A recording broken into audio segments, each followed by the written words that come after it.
सुना है कि हिमालय की पर्वत श्रृंखलाओं पर ऐसे ऐसे साधु और संत रहते हैं जो कई हजार सालों से जिंदा हैं। बर्फ से ढके पहाड़ों में वो निर्वस्त्र होकर घूमते रहते हैं। अग्नि, जल, वायु या फिर बर्फ जैसी चीजों का उनके ऊपर कोई असर नहीं होता है।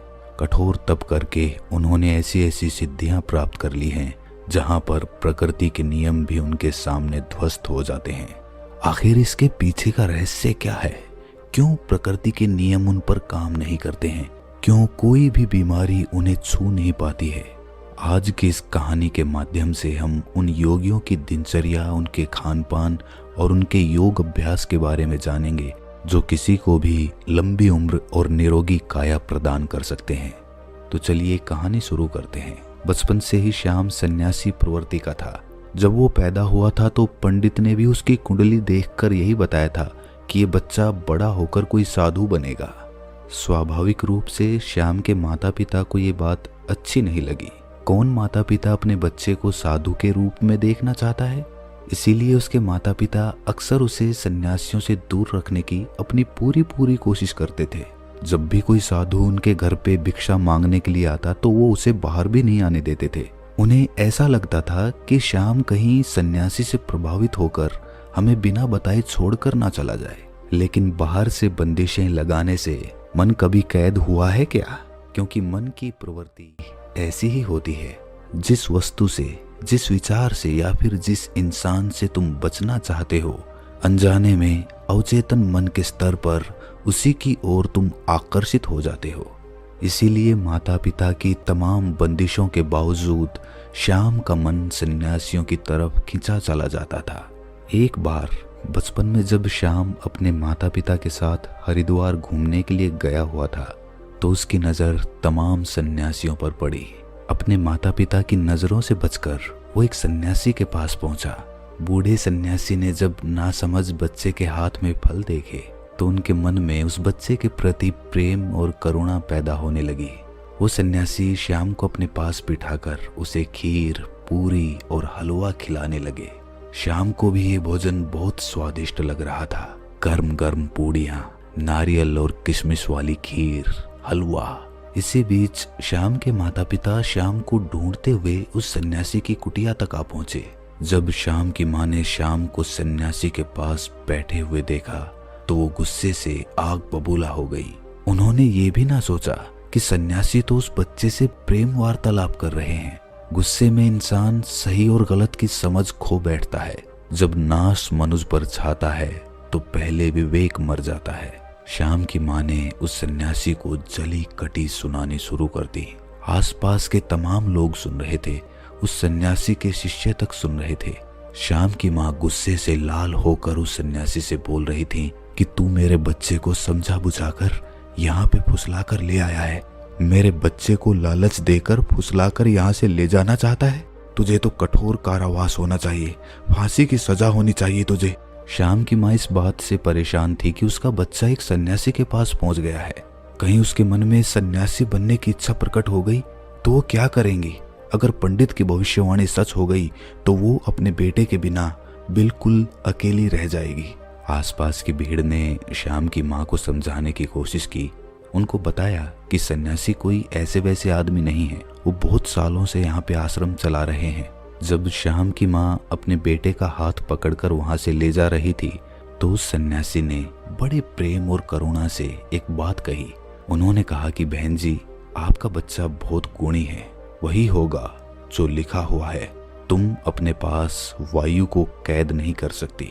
जो बच्चा लाखों लोगों के रास्ते का दीपक बनकर पैदा हुआ है उसको तुम सिर्फ एक कमरे को रोशन करने के लिए नहीं रख सकती। ये बात जितनी जल्दी समझ जाओ उतना अच्छा होगा, उतना कम कष्ट होगा। श्याम की माँ सन्यासी की बातें समझ रही थी। उन्हें पता था कि सन्यासी किस तरफ इशारा कर रहे हैं। खैर, घटना आई गई हो गई। समय अपनी रफ्तार से चलता रहा और अब श्याम बड़ा हो चुका था। उसने एक कॉलेज में एडमिशन ले लिया था। योग, आध्यात्म और मनोविज्ञान के बारे में पढ़ाई कर रहा था। कॉलेज की तरफ से उसे एक प्रोजेक्ट पूरा करने के लिए मिला। प्रोजेक्ट का टॉपिक यही था कि लंबी उम्र वाले स्वस्थ लोगों की दिनचर्या, उनका खान पान और उनके बारे में पूरी जानकारी इकट्ठी करके लानी है। और कॉलेज में जमा करनी है। श्याम उन सन्यासियों की खोज में निकल पड़ा जो कई सालों से स्वस्थ जीवन जी रहे थे। बूढ़े होने के बाद भी उनके शरीर में एक चपलता थी, दृष्टि, कान और बाकी सारी इंद्रियां जिनकी ठीक प्रकार से काम कर रही थीं। कई सन्यासी तो उसे ऐसे मिले जो 100 साल को पार कर चुके थे और पूरी तरह से स्वस्थ थे। अब धीरे धीरे अलग अलग सन्यासियों से मिलने में श्याम को बड़ा मजा आने लगा, लेकिन उसके अंदर जीवन के उन रहस्यों को जानने की बहुत इच्छा थी जिनमें आम लोग कोई रुचि नहीं रखते हैं या फिर कोई विश्वास ही नहीं करता है। श्याम ने सोचा कि यही समय है। अगर ऐसे सन्यासी पृथ्वी पर बसते हैं जो 500 से 1000 सालों से जिंदा हैं, तो मुझे उनको खोजने का बहुत बढ़िया मौका मिला है। लेकिन समस्या ये थी कि ऐसे सन्यासियों को खोजा कहाँ जाए, ऐसे सन्यासी मिलेंगे कहाँ। तमाम किताबों को पढ़ने के बाद उसने एक निष्कर्ष निकाला। उसे पता चला कि ऐसे सन्यासी अगर मिलेंगे तो वो हिमालय की चोटियों में मिलेंगे, जहां पर आम इंसान जा भी नहीं सकता। लेकिन श्याम ने अपना मन पक्का किया। श्याम ने पूरा संकल्प ले लिया था कि चाहे रास्ता कितना भी कठिन क्यों ना हो, वो हिमालय की उन दुर्गम चोटियों तक, उन गुफाओं तक जरूर पहुंचेगा। और अपने माता पिता को बिना बताए वो हिमालय की उन चोटियों की तरफ निकल पड़ा। युवावस्था के दिन थे, गर्म खून था, किसी चीज का कोई डर नहीं था। और सबसे बड़ी बात, श्याम का भाग्य था जो उसे खींचकर उन योगियों के पास लेकर जा रहा था। उसने उन पहाड़ों को चढ़ने के लिए पूरी तैयारी कर ली थी। सर्दियों के मोटे मोटे कपड़े ले लिए थे, रास्ते के लिए खाना पीना इकट्ठा कर लिया था। जंगली जानवरों से बचने के लिए उसने हथियार भी अपने पास रखा था और अपने साथ वो एक टॉर्च भी लिए था ताकि रात में भी वो जल्द से जल्द यात्रा कर सके, उसकी यात्रा में कोई बाधा ना रहे। धीरे धीरे जब वो स्थानीय लोगों से पता करते हुए हिमालय के उन दुर्गम चोटियों तक पहुंचने लगा तो उसके फोन ने भी काम करना बंद कर दिया। अब उसका दुनिया से कोई संपर्क नहीं था, लेकिन दुनिया से कटने के बाद वो खुद से जुड़ने लगा था। अब उसे हिमालय के जंगलों से गुजरते हुए असीम आनंद की प्राप्ति हो रही थी। उसका जहां मन करता वहीं पर रुक जाता और फिर पता करके आगे के रास्ते पर निकल पड़ता। उसे नहीं पता था, उसे कोई अंदाजा नहीं था कि वो ऐसे योगियों से कभी मिल पाएगा कि नहीं, लेकिन मन में इच्छा थी, पूरा विश्वास था और इसीलिए वो अपने रास्ते पर आगे बढ़ता जा रहा था, पूरी उमंग, पूरे उत्साह और पूरे जोश के साथ। ऊंचे पहाड़ों पर बसे गांवों को पार करता हुआ वो हिमालय के उस जंगल में पहुंच गया था जहां पर असीम सन्नाटा बिखरा हुआ था। आसपास कई मीलों तक कोई आबादी नहीं थी, कोई लोग नहीं थे। अब यहाँ पर श्याम अकेला था। बर्फ में उसकी कंपकंपी चढ़ जाती थी, लेकिन फिर भी वो हार नहीं मान रहा था। उसे पता था, उसके मन में एक विश्वास था कि यहाँ आसपास कोई गुफा होगी जहाँ पर ऐसे योगी उसे जरूर मिलेंगे। और अगले ही दिन उसे बर्फ के पहाड़ की चोटी पर दूर से एक सन्यासी तप करता हुआ दिखाई दिया। उस सन्यासी ने अपने शरीर पर कोई वस्त्र धारण नहीं कर रखा था। श्याम उस सन्यासी को पहाड़ी के नीचे से देख रहा था, लेकिन वो बहुत खुश हो गया। इतनी लंबी यात्रा का परिणाम उसे मिल रहा था। वो जल्दी जल्दी अपने कदम बढ़ाता हुआ उस पहाड़ी की चोटी पर पहुंचने का प्रयास करने लगा, लेकिन पहाड़ी एकदम खड़ी हुई थी, इसीलिए बार बार वो फिसल जा रहा था। सन्यासी यूं तो आंख बंद किए हुए थे, अपने ध्यान में लीन थे, लेकिन अपने मन की आंख से वो श्याम की सारी मेहनत देख रहे थे। उस पहाड़ी पर बार बार चढ़ने में विफल होते हुए श्याम बहुत थक गया था। थकान के कारण वो वहीं पर मूर्छित होकर गिर पड़ा। जब वो मूर्छित हो गया तो वो सन्यासी जो ऊपर तप कर रहा था, वो उसे अपने साथ अपने हाथों में उठाकर एक गुफा के अंदर लेकर गया। वहां पर उसके अलावा 2 और सन्यासी मौजूद थे। श्याम मूर्छित था, बेहोश था, उसके शरीर में बहुत थकान थी। उस सन्यासी ने कुछ पत्तों का एक घोल तैयार किया और फिर श्याम के मुंह में ऊपर से 2 बूंद डाली। अचानक से श्याम उठ खड़ा हुआ, उसकी सारी बेहोशी, सारी थकान एकदम दूर हो गई। होश में आते ही श्याम दोनों हाथ जोड़कर उनको प्रणाम करने लगा, बहुत खुश हो गया। श्याम ने उनसे कहा कि मेरी बड़ी अनुकंपा है कि मुझे आप जैसे दिव्य योगियों के दर्शन हुए। मैं आपसे कुछ सवाल पूछना चाहता हूँ। आप इतनी बड़ी उम्र तक, इतने सालों तक कैसे जीवित रहते हैं? आपके शरीर में कभी कोई बीमारी क्यों नहीं होती है? अगर आप वो तरीका जानते हैं तो दुनिया को वो तरीका क्यों नहीं बताते? दुनिया में बहुत से लोग बहुत दुखी हैं। लोगों को नाना प्रकार की बीमारियां हो रखी हैं। उम्र से पहले ही वो बूढ़े दिखने लगते हैं, उनकी मृत्यु तक हो जाती है। तो अगर आपको ऐसे तरीके पता हैं तो आप लोगों को क्यों नहीं बताते हैं? इसका कारण बताएं। आप तो योगी हैं, आपको तो दुनिया की मदद करनी चाहिए। उसकी बातें सुनकर तीनों सन्यासियों ने कोई प्रतिक्रिया नहीं दी। ऐसा लग रहा था जैसे उन्हें श्याम की भाषा समझ में ही नहीं आ रही हो। श्याम ने जब ये महसूस किया तो उसने इशारों से समझाने का प्रयास किया, लेकिन कोई फायदा नहीं। अब श्याम उनको समझा समझा कर थक चुका था और एकदम शांत और चुपचाप बैठा हुआ था। वो सोच रहा था कि मेरा इतनी दूर आना एकदम व्यर्थ हो गया, एकदम बेकार हो गया। दर्शन तो हुए, लेकिन जो सवाल मेरे मन में थे उनका जवाब नहीं मिला। श्याम ने सोचा कि इतना लंबा सफर तय करके आया हूँ, कुछ दिन इनके साथ रहता हूँ, इनकी दिनचर्या ही देख लेता हूँ, शायद उससे कुछ पता चल जाए। और ये सोचकर श्याम वहीं पर रहने लगा। सन्यासी एक दूसरे से बिल्कुल भी बात नहीं करते थे, एकदम मौन रहते थे, चुप रहते थे। किसी एक सन्यासी को दूसरे से अगर कोई काम होता तो वो बिना बोले ही एक दूसरे के मन की बात समझ लिया करते थे। अब श्याम को बेचैनी होने लगी। एक गुफा में चुपचाप बैठे रहना, भला इससे क्या होगा? ये कैसा जीवन है? सन्यासी बैठे हुए सिर्फ योग अभ्यास करते रहते थे, तप करते रहते थे। उनके चेहरे पर, उनकी आंखों में एक गजब का ठहराव था, एक गजब की शांति। जो भी उनके मुखमंडल की आभा को देख ले तो उनकी तरफ आकर्षित रहे बिना रह नहीं पाए। श्याम ने पाया कि सन्यासी खाना बहुत कम खाते थे और जो भी खाते थे उसे पूरे मन से बनाते थे, पूरे भाव विभोर होकर बनाते थे। सुबह ब्रह्म मुहूर्त में उठना, ठंडे पानी से स्नान करना और फिर सर्दियों की धूप में बर्फ पर बैठकर ध्यान साधना करना, यही उनका काम था। 2 दिन तक उनके अनुसार काम करने के बाद वहां रहकर श्याम ऊब चुका था। वो ना किसी से बात कर पा रहा था, ना अपने मन के सवालों को शांत कर पा रहा था। 3 दिन बाद श्याम ने वहां से जाने का निश्चय किया।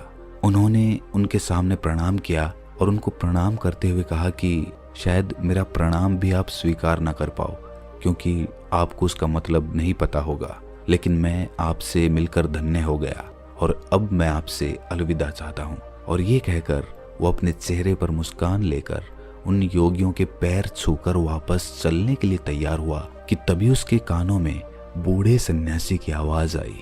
बूढ़े सन्यासी ने कहा कि अपने सवाल का जवाब तो सुनते जाओ। श्याम ये सुनकर आश्चर्यचकित हो गया। वो कुछ बोलना चाह रहा था, लेकिन सन्यासी ने उसे चुप करते हुए कहना शुरू किया कि सबको अपने मन के सवालों के जवाब चाहिए, लेकिन सभी सवालों के जवाब मौन में छिपे हुए हैं। तुमने मौन रहकर बिना कोई सवाल किए हमारी दिनचर्या देखी। अगर मैं तुम्हें वो बताने का प्रयास करता, समझाने का प्रयास करता, तो शायद कोई खास बदलाव नहीं आते। तुम एक कान से सुनते और दूसरे से निकाल देते, और यही तो दुनिया करती है। सचमुच में कौन इच्छुक है ये ज्ञान पाने का? सवाल यहाँ खड़ा होता है। 2 दिन तक इस दिनचर्या का पालन करने के बाद तुम्हारा मन ऊब गया, मतलब तुम भी नहीं चाहते इन सारे तरीकों को जानना। हालांकि तुम्हें पता है कि हमारे इस भोजन, इस दिनचर्या के कारण ही हमारा शरीर हमेशा निरोगी रहता है, हमेशा स्वस्थ रहता है, लेकिन तुम इसका पालन नहीं कर सके। 3 दिन तक भी नहीं कर सके। चौथे दिन तुम वापस अपने घर जा रहे हो। दुनिया में बहुत कम ऐसे लोग होते हैं जो मौन रहकर दूसरों का ज्ञान खुद प्राप्त कर लेते हैं। अगर तुम सिर्फ मौन रहना, चुप रहना सीख जाओ तो तुम दूसरों के सारे ज्ञान को ग्रहण कर सकते हो, बिना उससे पूछे। श्याम ने मुस्कुराते हुए हाथ जोड़कर उस सन्यासी से पूछा कि हे महात्मन, ये बताने की अनुकंपा करे कि आप कौन सा योग अभ्यास करते हैं, क्या आपकी दिनचर्या है जिससे कि आप इतने सालों से जीवित है? आपकी उम्र दिखने में तो कोई 60-70 साल की लग रही है, लेकिन लोगों का कहना है कि आप 5000 साल से जिंदा हैं। क्या ये सत्य है महात्मन? सन्यासी ने मुस्कुराते हुए नादान और भोले श्याम के सर पर हाथ फेरा। उन्होंने श्याम को सबसे पहला तरीका बताया। उन्होंने श्याम से पूछा कि हमारे शरीर का सबसे बड़ा भोजन क्या होता है? श्याम सोच में पड़ गया। उसे कोई जवाब नहीं मिला तो सन्यासी ने उसे बताया कि हवा हमारे शरीर के लिए सबसे बड़ा भोजन होता है। हवा हम 24 घंटे खाते रहते हैं और हवा हमारे शरीर के लिए सबसे ज्यादा महत्वपूर्ण होती है। लेकिन आजकल के समय में पूरी हवा प्रदूषित हो चुकी है, इसीलिए जो प्रदूषण से भरी हुई हवा तुम्हारे अंदर जा रही है वही तुम्हारे शरीर में बीमारियों को जन्म देती है। इसीलिए अगर तुम घर पर ऐसे कमरे में रहते हो जहां पर हवा का आना जाना कम होता है, जैसे कि एयर कंडीशन रूम में होता है, उसमें ताजी हवा का आना जाना नहीं होता, तो तुम्हें अपने कमरे में ऐसे पौधे लगाने चाहिए जो 24 घंटे हवा यानी कि ऑक्सीजन देते हों। छोटी छोटी बेल तुम किसी बोतल में डालकर अपने कमरे में रख सकते हो जो तुम्हें 24 घंटे ऑक्सीजन देगी, वो भी एकदम ताजी। और लोग दुनिया में यही भूल करते हैं, जिस सांस को वो ले रहे हैं वो कितनी शुद्ध है इसका कभी आकलन ही नहीं करते। अगर वो लोग ये कभी सोच पाए तो शायद प्रदूषण से मुक्त दुनिया हो सकती है, हमारी पृथ्वी स्वर्ग हो सकती है। दूसरा होता है हमारा खान पान। अधिकतर लोग ज्यादातर समय खाते ही रहते हैं, लेकिन हमारा शरीर भी एक यंत्र होता है और उस यंत्र को भी काम करने के लिए आराम चाहिए होता है। इसीलिए हर समय खाते नहीं रहना चाहिए, कभी भी पूरा पेट भरकर नहीं खाना चाहिए। हमेशा अपने पेट में एक रोटी की जगह छोड़ देना ताकि तुम्हारा पेट हल्का रह सके, थोड़ा खाली रह सके और सांस लेने में भी कोई परेशानी ना आए। तीसरा तरीका होता है हमारी दिनचर्या। सही तरह की दिनचर्या में तुम्हारा योग अभ्यास, शारीरिक व्यायाम, प्राणायाम अगर तुम दिनचर्या के रूप में इन्हें कर रहे हो तो तुम्हारे शरीर में कभी भी कोई बीमारी आ ही नहीं सकती। लेकिन हम सिर्फ बहाने ढूंढते हैं, हम कुछ काम करना नहीं चाहते, हमें सारी चीजें बैठे बैठे चाहिए। और शरीर को जितना आराम दोगे वो उतना ही खराब, उतना ही बेकार हो जाएगा। इसीलिए शरीर से हमेशा काम लेते रहो, आलस्य पैदा मत होने दो। दिनचर्या, हवा और खान पान, इन तीनों को तुम दुनिया में रहते हुए कैसे सुधार सकते हो इस पर विचार करना शुरू करो, तभी तुम्हारा जीवन बदलेगा और तभी तुम दूसरे लोगों को भी जागरूक कर पाओगे। लेकिन तुम्हारी बात सुनेंगे कौन? कौन लोग बाजार के स्वादिष्ट व्यंजन छोड़कर प्रकृति से सीधे प्राप्त होने वाली फल, सब्जियां या पत्तियां खाने के इच्छुक हैं? लोग तो वही खाना चाहते हैं जो उनकी इंद्रियों को आराम पहुंचाता है, जो उनको स्वाद देता है। देखने में भी वही देखना चाहते हैं जो उनकी आंखों को अच्छा लगता है, और इसीलिए उनकी इंद्रियां वासनाओं की गुलाम हो जाती हैं और धीरे धीरे वही हमारे दुख का कारण बनती चली जाती हैं। इसीलिए जिस काम में भी तुम्हें ऊब हो रही हो उस काम से बचने का प्रयास मत करो, उसी काम को पूरे मजे से करने का अभ्यास करो। फिर तुम्हारी इंद्रियां आजाद हो जाएंगी और उसके बाद तुम्हारा मन भी एकदम खाली हो जाएगा, वो भी एकदम आजाद हो जाएगा। फिर उसके अंदर वो भावनाएं पैदा होंगी जिसे हम समाधि कहते हैं, जो आनंद की चरम सीमा होती है। और ये कहकर श्याम के सर पर हाथ रखकर उसे आशीर्वाद देते हुए उन्होंने उसे वहां से रवाना कर दिया। तो दोस्तों, कैसी लगी ये कहानी आपको? कमेंट सेक्शन में ज़रूर बताना, और अच्छी लगी हो तो इस चैनल को सब्सक्राइब करके नोटिफिकेशन बेल को ज़रूर प्रेस कर देना। तो मिलते हैं अगली कहानी में, तब तक के लिए अपना ख्याल